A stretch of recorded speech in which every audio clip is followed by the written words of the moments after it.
ఏమి రంగరంగ వైభోగము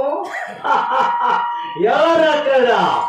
ఏమి రంగరంగ వైభోగం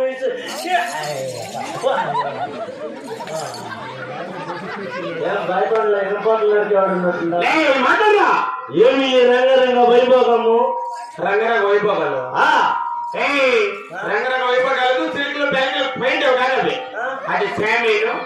ఇది మా పరద అదేరా ఇది శామ్యాన్ నాకు తెలుసు కాటమరాయ యాలేసినది వీళ్ళంతా ఎవరు అసలు ఇక్కడ ఏం జరిగిపోతుంది జరిగే కార్యక్రమం అడుగుతున్నారు చూడయ్యా జగపల్లి గ్రామస్తులందరూ సరే ఊరి గ్రామస్తులందరూ కథలు నేను పెరగబోతున్నారు సాగుతులు వచ్చిన నడకం జరగబోతున్నారు జగపల్లి గ్రామంలో అందరూ కలిసి కథలు దేని ప్రమోత్తరాలు పట్టుదలత సాహసాలు చిన్న నడకం జరగబోతున్నారు సాహసులు చిన్నమన్నారు అవును చూడండి ఆయన ఏమి